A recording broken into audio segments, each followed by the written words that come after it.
All right, it's 405 Leland Live, Talk 99.5 Birmingham. Broker bringing you the show this hour. If you've got a car, truck, or SUV, and it's time to trade or it's time to sell, you need to get it on over to Birmingham Broker and let Craig and Keith and that whole team just get on it. I mean, they will sell this thing out into the public retail, and you just get more money that way without having to do really anything.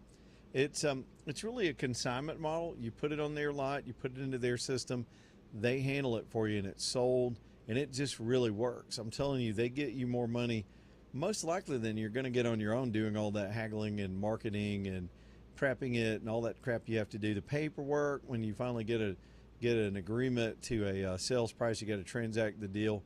Man, it's so nice to have somebody to do this. It's why I've said this over the years since Birmingham Broker's been on with us. It's why we go and just hand our cars over to dealers at a wholesale price. We're just done with it. We're excited about the new trade, and that's just bad math. I've done it too. I'm not pointing fingers at you, but there's a new way, and it's the only way I'll ever trade. They've been on with us for years. Sell it retail, let them do it, get the big fat check, and then go back to that dealer and fall in love with that new car, and you're in a whole lot better position to haggle for that one if you're not tangling up one you already own. It's just true. It's Birmingham Broker, downtown Birmingham, 4th Avenue South, Beeham, broker.com, BehamBroker.com. Well, we're still on the road, working our way back home. Kind of a short, quickie stop today. Just for reference, I'm in Oklahoma City. We're not on any kind of special location today. It's a time issue, but having fun nonetheless, dealing with the headlines. Looking for your phone calls, too. We had some real good calls at the beginning of the show. We'll throw you all on the air, talk about whatever's on your mind. It's relatively busy news day, a lot of stupid stuff in the news, as is always the case when you get something about this time of the year. My observation of the news cycle has been that everything kind of upticks around August. I think it has something to do with people going back to their routines, kids going back to school, but summers are always weird. The news cycle is all over the place, and of course with Trump in office, you never know. It's like a box of chocolates. You never know what you're going to get. I've talked about a couple of times, let's deal with some weather issues and some, I guess, outside issues as we get cranked up this hour. Somehow I missed a 5.0 earthquake in Amarillo this morning, even though I was there. It's about an hour before we left or so. At about 5:21 in the morning, the Panhandle got shook by a 5.0 in Texas. Very rare event. I think it's I thought I read it's only the fourth earthquake 4.0 or bigger in this region of the country in the last 100 years. But it really didn't do any big impact. There are not a lot of tall structures. I guess it was too far from downtown Amarillo to do any real structural damage. The concern here is a lot of the subterranean structures, because you got a lot of oil and gas wells and other energy type facilities here in that over there in that part of the country where we were this morning. But I didn't feel it, didn't feel a thing, didn't even know about it because it wasn't really reported. I was listening to our radio station and just taking in the news, doing the drive this morning, and it wasn't until I flipped the computer over and saw that the local news updates there around that all the news outlets and TV markets around there started reporting it, some of the weather outlets and whatnot. But anyway, just thought that was amusing that somehow I missed that sucker. That just tells you how deeply I sleep sometimes, and I was out of it. It was a long day yesterday at the Big Tex, and it was a lot of work, but so much fun getting to hang out with those guys. And that last guy that we had on yesterday, just for the record, he did not finish the steak. Nobody was able to finish the steak yesterday, and I pointed it out at the beginning of the show. After I got all packed up and got all my stuff out of the way. By the way, we were on an upper floor, and I had to sort of fight through a crowd, several trips full of gear to get all that stuff out of there. But once I did, I sat down and ordered a very small ribeye, and I still couldn't even finish that. So, man, these guys that can put down 72 ounces, it's just stupid. But anyway, that was a whole lot of fun, and thank you again to those guys and everybody for being along with us on the trip. On my way back to the Ham and heading straight back to hot weather, too, just to go ahead and I know it's been a hot summer, and it's still just summer. We've had hotter weather, but we're back in the upper 90s next week, and we've got several rounds of rain tomorrow. We got an afternoon round starting tomorrow afternoon, another one Saturday. There's some chances on Sunday, but it doesn't look very widespread or as intense, but it could get pretty intense with these summertime storms rolling through again tomorrow and Friday, and then and Saturday, and then behind that, super hot weather back in the potentially the upper 90s. And that's probably going to mean the heat indices, as we tend to say it nowadays, will be back above triple digits. So do whatever you've been doing to take care of yourself, and we'll get through it. Summertime is still here, but it's nice to think that we're kind of getting, when we're 40-something days out from football season, media days going on, you can almost see it. You can almost taste the fall in the air. It'll be here before you know it, so y'all go try to make the best of it. Let me decide where to start this hour. By the way, if y'all want to get in, we can change the subject or juggle. I've kind of been on a roll today with a lot of things that are just up my craw in the news. 545-9950 if you want to throw something else on the table. Let me go back to two things I haven't had a chance to get to so far in the show. We've talked a little bit about Iran and the things that are in the news, but this New Jersey story is absolutely fascinating. Earlier in the week, and I've touched on it, but again, sometimes when you're on location, it's harder to focus on just the straight hard news. So we gave a little service to the story. But New Jersey came out with their governor and admitted in a news conference that they had around 6,000 foreigners on their voter rolls. And I was immediately suspicious, because here's an issue I've been digging into and working on since the mid-90s when I was in active politics. It's one of the first projects I had to do was ballot security and people cheating at elections. So it's been something I covered it as a reporter back in the day, and stolen ballots, but it's gotten wildly sophisticated. The way I've described it over the years is the American left has industrialized stealing elections. They just have. I mean, and common sense will tell you that based on the evidence that every time you see these issues, it's always on their side. If there are ballots found, they're always Democrat ballots. Those ballot dumps during the 2020 elections in the middle of the night when they shut everything down and ran everybody off and we all went to sleep, and then they dumped in ballots in the middle of the night, almost all of them were for Joe Biden. In fact, I heard Richard talking about it this morning, and he was correct. In a lot of those ballots, that was the only candidate they voted for. That's a fake ballot. When they go to the trouble to fill out a ballot and only do vote in the presidential election, and all of the ballots were for one guy, they rammed it through the system. Now, for years in talking about this, because it can sound complicated, but it's really not, the integrity of the system comes down to the voter rolls themselves. Once you open up for election day and these things come in there, it's hard to undo all the ballots that get in what I call the pile. You can recount till your face falls off, but if there are fraudulent ballots in there, because we have ballot secrecy in our country, it's hard to connect that vote, that particular vote for that candidate, back to the fraudulent registration. Do y'all see where I'm going? So the Democrats have worked very hard in these, especially in blue states that they control, like New Jersey, to get as many of these people on the rolls to vote on their behalf, or to cajole them into voting for them by giving them benefits or free money for their leering centers or whatever the hell they're doing. They have created a whole business model based on importing people from other countries and getting them driver's licenses and getting them on the rolls. Now, we have preached about this for years. Even before 2020, we were talking about these subjects and bitching. But the Democrats' first line of defense was, it's not happening. Our rolls are secure. We're not registering illegals. You don't need to show citizenship. You don't even need an ID. These are the most secure elections in history. And you know that's a farce. So she came out and admitted it. And the first thing you had to think when you're cynical of these people is, why now? I mean, she's a pretty new governor. She just got elected. What are they doing? Well, the suspicion I had was they know they're about to get caught in a bigger way. And sure enough, today I'm listening to the presidential daily briefing, and Caroline Leavitt is back in the job, probably the best secretary of my lifetime, dealing with all the questions. And this comes up, and she points out, because she's probably privy to things that are down the road. Now, this would be under the purview of the Justice Department.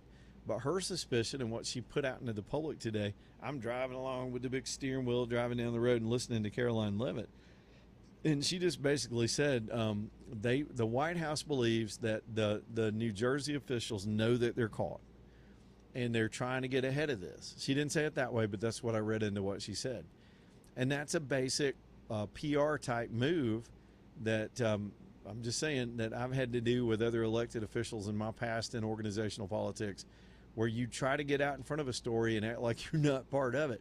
We have watched Tim Walz do that in Minnesota when all the Somalis got caught stealing public money. Those investigations are still going on. Suddenly they're cracking down.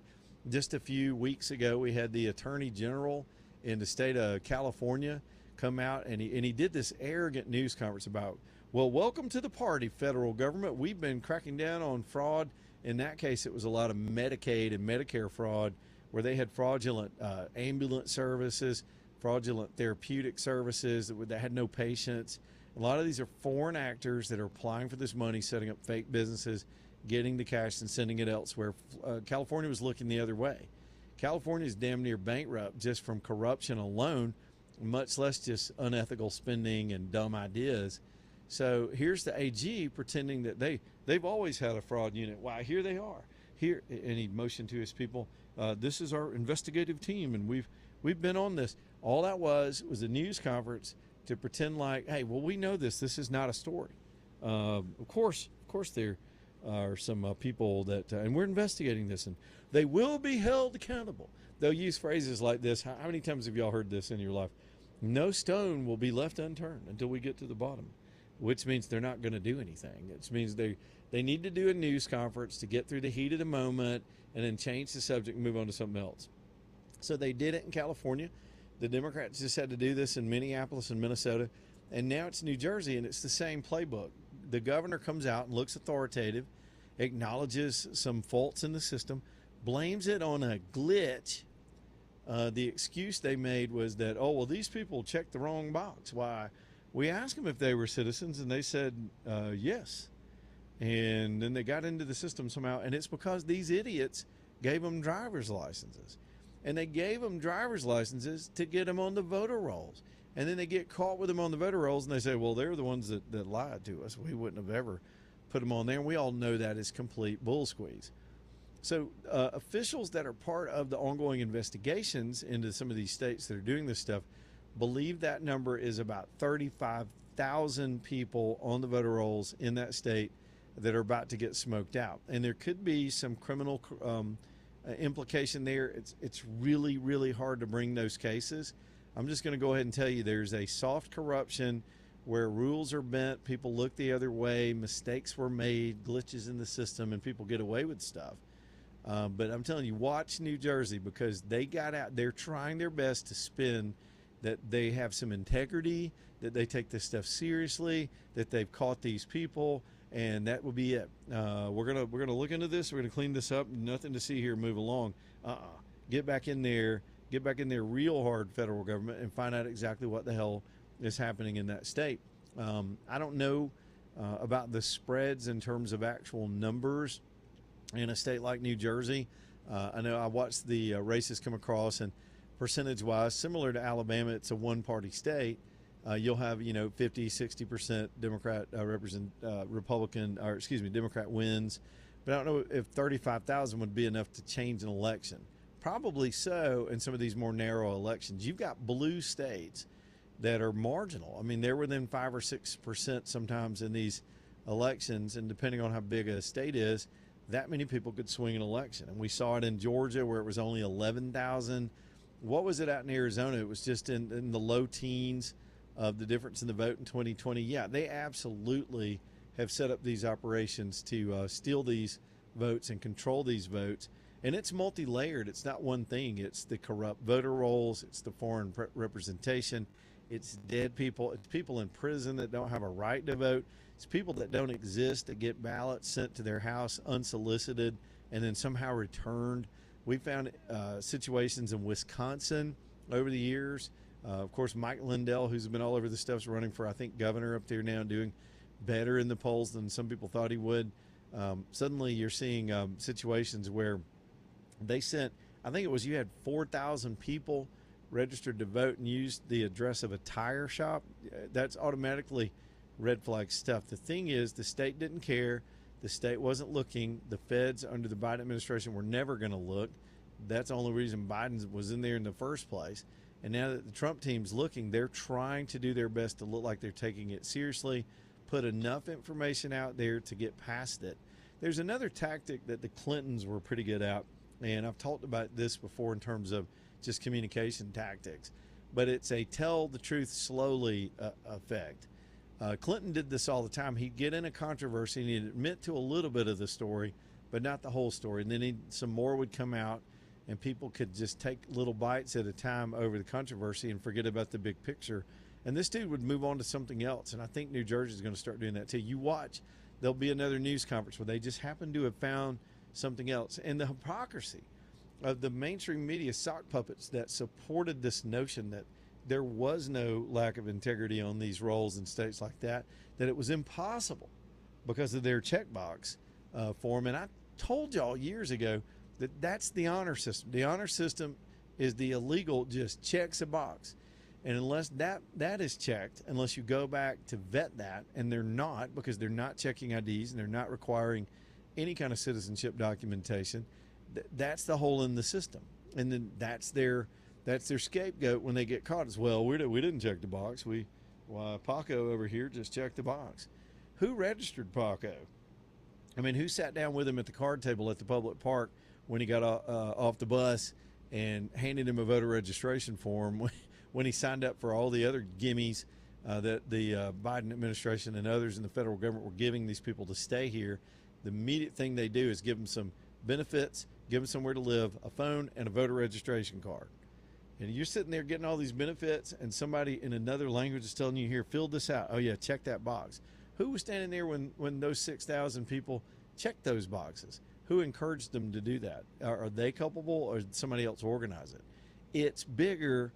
Let me just say this, and I'll get off this subject for a minute, and we'll have time to get to the phone calls.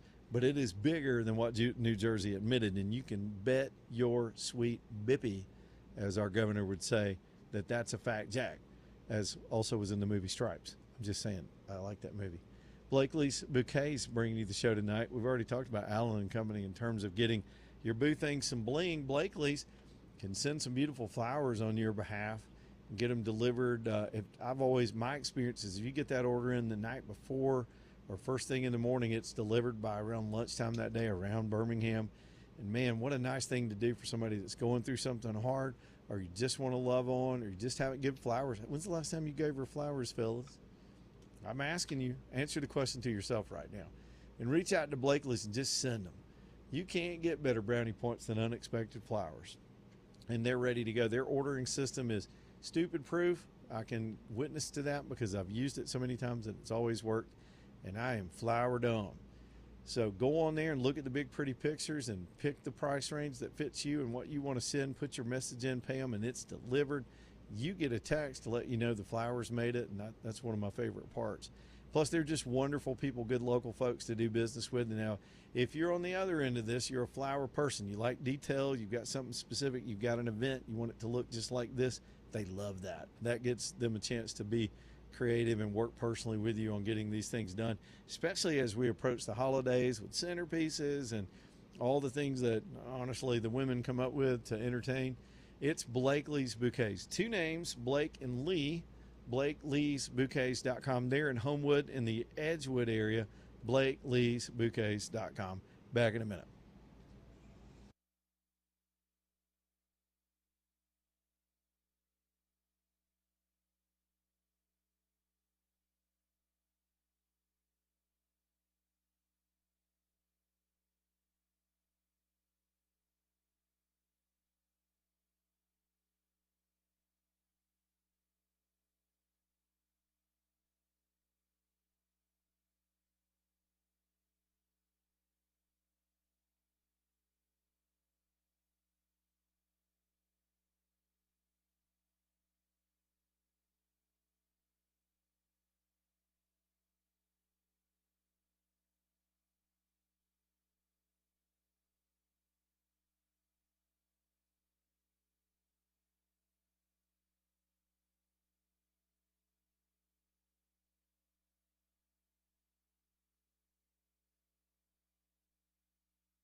All right, y'all get back in here. It is 4:28. Let's talk a little bit about floor tech. I love talking about floor tech. I know it's kind of geeky, but this is so important. If you've got a concrete surface and you want to coat it and I've talked about it before. Years ago, I did a project like this, and I was really disappointed in eventually in the way it turned out because it faded. It yellowed in the sun. It turned a different color. It started peeling, and I thought I'd bought the best, most durable product on the market. Truth was, what I didn't learn till years later, it wasn't me. I did it right. The product sucked. And the product sucked because that whole industry put solvents and thinners into their product, and eventually the product's going to fail. My man Kevin over at Floor Tech, good local entrepreneur, started many, many successful companies. They started studying this and realized what was wrong and created a better product. It's a product that's pure, that's going to last. They actually put a lifetime warranty behind when they come and put it on your house. If you need a garage to be improved and protected, a floor that you can clean and be proud of when you roll up, I always hear that a cluttered garage and a stressful garage is not a good way to come home. You can lower your blood pressure by just having your garage just organized and neat. Let Floor Tech come and show you how their product's better. Do the application and guarantee it for the life of that home. That thing will outlive you because Floor Tech believes in what they've created. It's Floor Tech, T-E-K. Put a K in there when you spell it. FloorTechCoatings.com. FloorTechCoatings.com. Y'all get them to come out and show. They can actually demonstrate all this to you right there in your home and let you pick the exact color that you want. It's Floor Tech Coatings. All right, back here in just a minute. Leland Live, talking 995. Y'all stay tuned.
Maybe one of the coolest musical riffs in the history of music, the Pink Panther theme.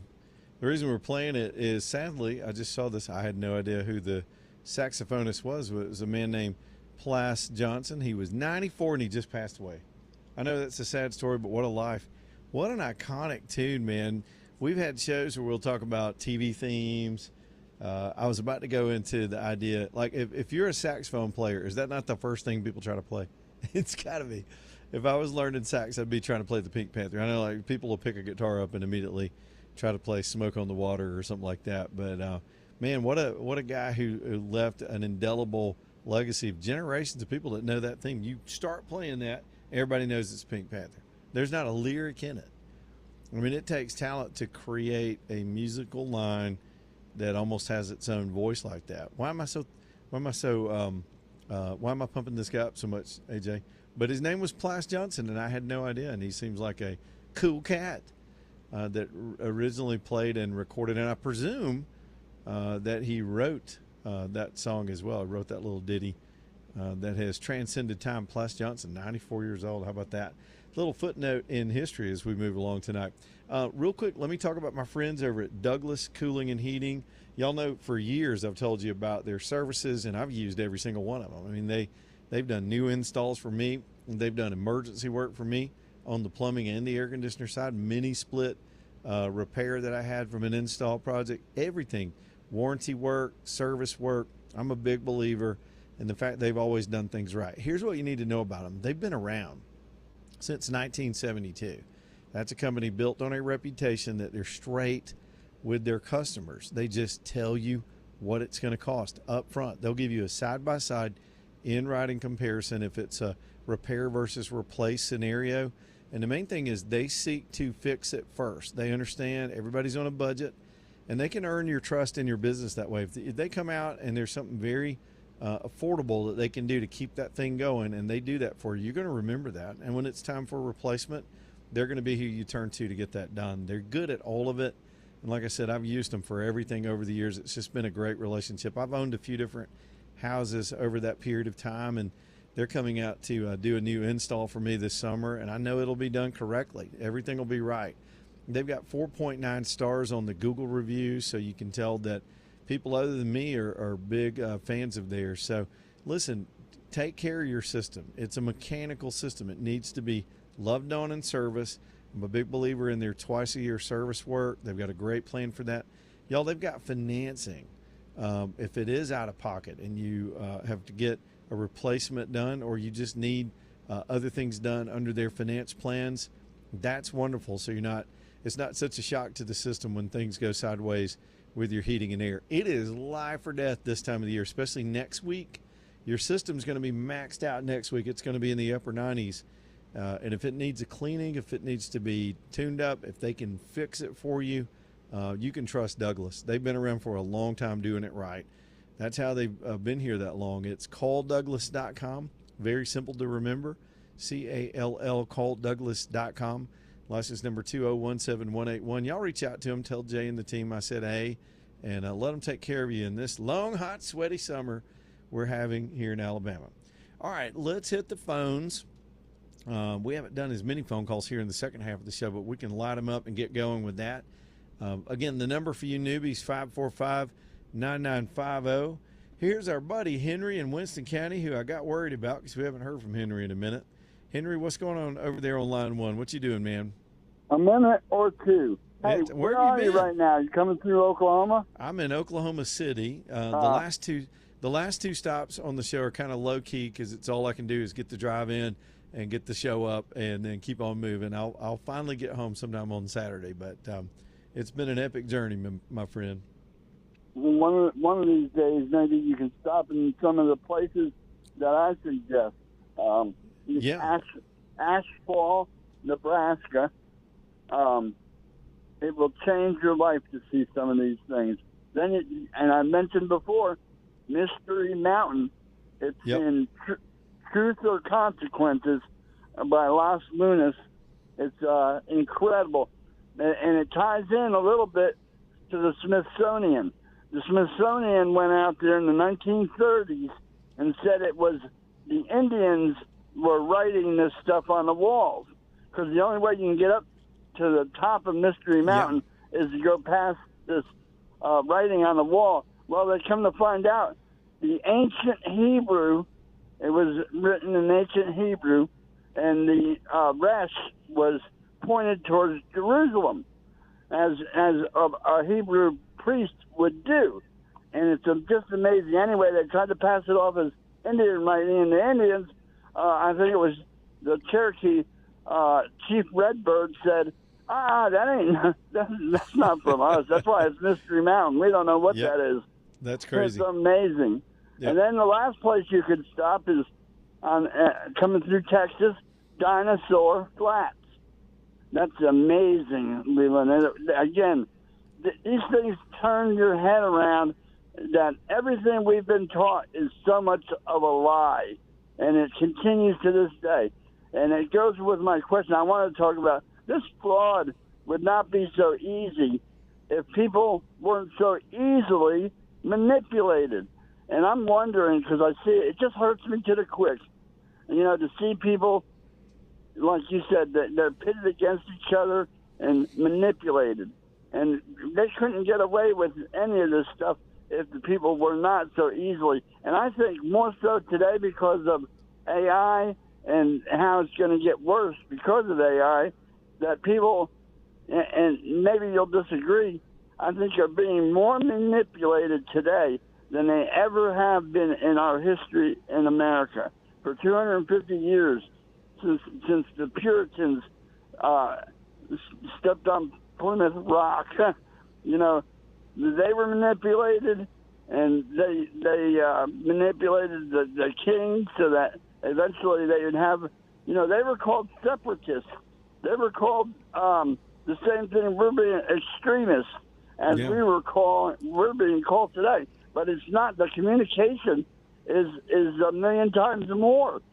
It's just amazing, the manipulation. I feel, you laugh at them at first, and then you really feel bad. It sickens me to see how easily, because then, Leland, like you might ask yourself, am I being manipulated, and how? And how do I make sure that I will not be manipulated and snowed over, whichever way you want to call it? When you have such fraud in the election system, and we have to find proof, because they're going to keep saying that anything we do to stop it is racism. Oh, it might be racism. Back to that for a second, Henry. The minute I hear somebody making that claim against anybody, I know you're dealing with an intellectually lazy person. They don't want to argue about the idea of whatever it is you stand for or don't stand for. They don't want to talk about the policy of it, the ethics of it, the history of it. They want to talk about you. They want to impugn you and your character and your history, knowing nothing about you most of the time. And they're just wrong, and it's because they're too lazy and uninformed themselves to make a legitimate argument and a back and forth logical argument over history or economics or finance or any of the law or the Constitution. They're taking the lazy approach, this one note tuba that some people just play over and over again, and they've gotten boring. They've lost effect. We don't care about them anymore. It is turned in this year, and people are now boldly speaking up for what is decent and what's normal that pulls us together, and that's the direction we need to go. And there's been a reemergence of that. I can sense it every single day in the news cycle of people. They're not being cowered by this kind of intellectual stupidity and laziness themselves, and good for us, because it's okay to be who you are and believe what you believe in this country. It's what we were founded on. That's what we have a right to. It's the individual that is separate from everybody else. And we're not a gang. We're not a group, or let's say a group how the Democrats use racism to judge other people. They are. Oh, apparently though, Henry, apparently you're as ignorant as I am. You're just ignorant. Henry, you're just ignorant, man. Let me tell you why you're ignorant. The Smithsonian, we learned this week, they had a big hearing over the Smithsonian and all these exhibits and the propaganda they were putting out.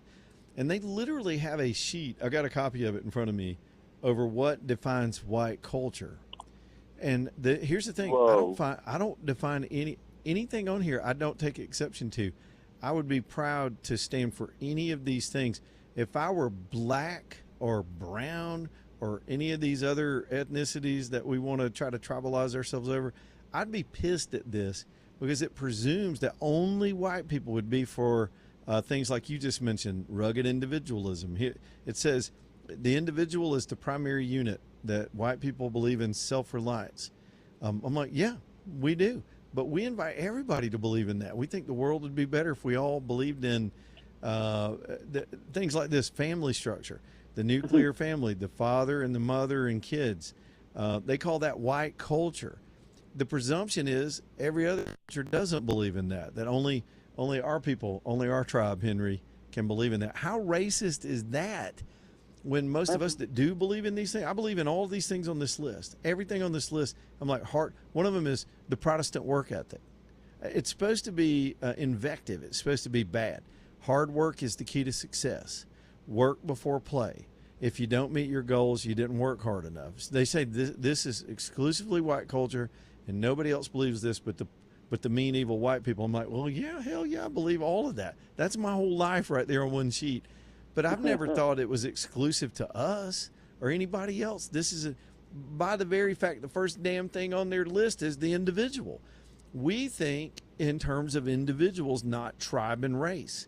And we think about, we're competing with each other. A lot of these people that bitch about white folks, we're not, get in the game and compete or shut up, because who's the only person that ever held me back in my career or had to compete with were generally other a-holes that happen to be white. I'm not in their tribe. I'm competing with these a-holes because I'm an individual and they're an individual and we're in a competition.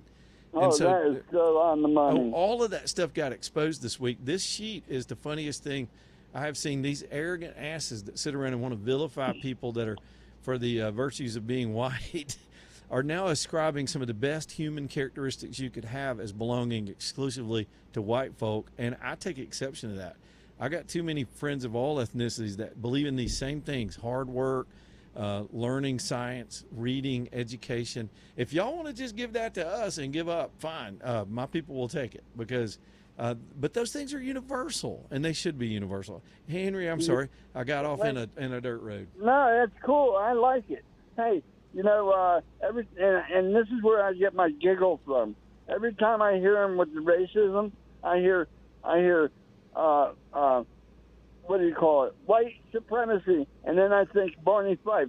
White supremacy, white supremacy, white Citizens supremacy. Arrest, you mean Citizens and Arrest? I hear Barney in my head, and I'm listening to them, and I'm just giggling because it's so on the money. People, Henry, these people get in a room and they enjoy nothing more than their own flatulence. They literally it's like, thanks, Henry, I got a boogie, man. I'm gonna get to Michael.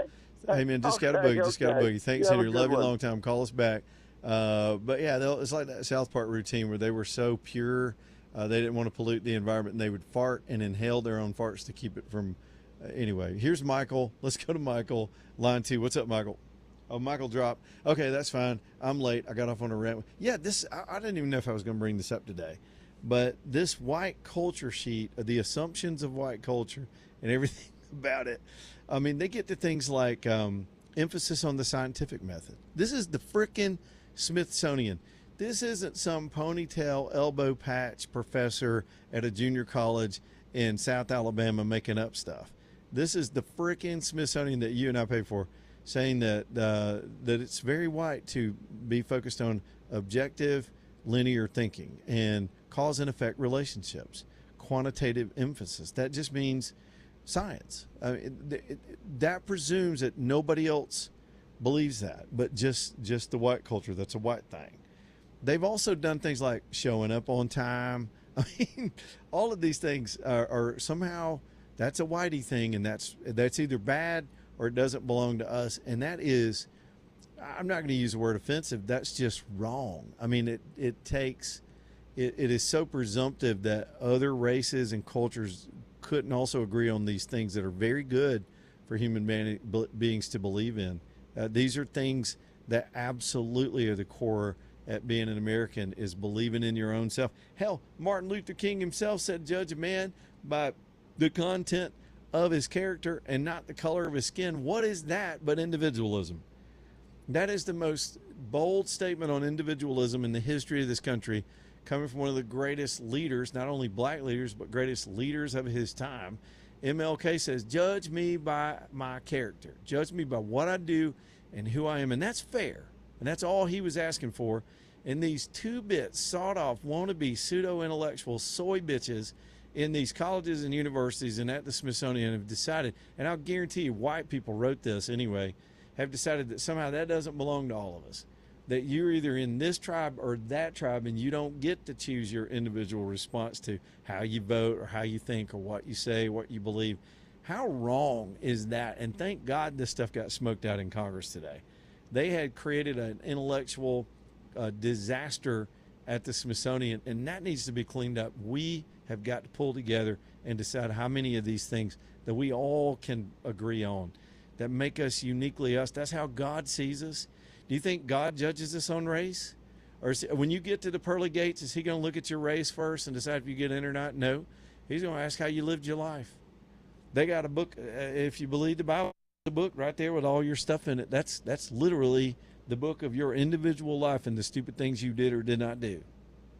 And you either believe that or you don't. You either believe these snots at the Smithsonian culture that put out this pablum puke, nothing but a divisive sheet to divide us by tribe. Tribalism is what holds other nations back. You can look at whole continents. Look at the whole damn Middle East. They can't go anywhere because of tribalism. There are whole places in this world where tribalism is old.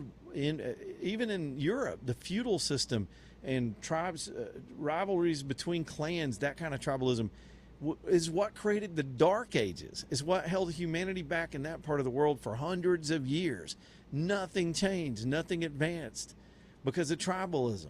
And so they're using it as a tool here in the United States, which was founded on individualism, and a man tried to keep what he earns and to work his ass off and to prosper in freedom and in prosperity. They're trying to disrupt that notion with an old, ancient, tribalistic technique that will bring this country to its knees if it's embraced. And we got to fight this with everything you can possibly muster. Look this up and read it and laugh your ass off and then get serious about it, and don't allow them to manipulate you that way either. Sorry, that was a little bit of a long rant, but I had to get that off my chest. Michelson Laser Vision bringing you the show tonight. Dr. Mark, Dr. Jennifer, helping people see better for a long time. Me for over 7 years. I love being able to see. I'm about to wrap up a very long trip where being able to see out that windshield at this beautiful place God made has been a blessing. And I appreciate Dr. Michelson and the technology. It's improved so much even since 7 years ago when I did it. And some of you have been turned away in the past because you weren't eligible medically to get LASIK. Let them look at you. It may be possible now with the Contoura system. And you're dealing with a legend in Dr. Mark and his daughter, the soon-to-be legend, Dr. Jennifer, two-generation practice that's going to be there in the long run for you too. Downtown UAB Highlands, Michelson, laservision.com, Michelson, laservision.com. Back in a minute.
All right, y'all, 4:58. I got a good announcement from Lonnie's Furniture Company. Reggie just told me about this. They've got special financing right now. It's 0% financing for 48 months. They've never really been able to offer financing for that long a period of time. Now, there's some caveats. With approved credit, there's a minimum purchase amount. I think it's around $19.99. But, that could be a nice living room group, and they can explain the details to you. But if you pay your payments on time, 0 interest. If you pay it off in the 48 months, pretty good plan. So if you're thinking about sprucing up for fall, as here comes football season and family gatherings and all that stuff we love to do at home, this could be the way to get a lot of stuff quickly and not come straight out of pocket with a nice low interest. I love a 0% plan. That's just free money. So just pay your payments over 48 months and you're good to go. That's at Lonnie's Furniture Company, the most beautiful store anywhere around, the most selection you're going to find anywhere in Alabama, and the nicest people in the furniture business.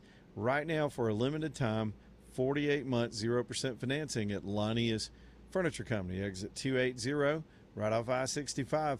Here's the top of the hour news. We'll be back in a minute. Stay tuned.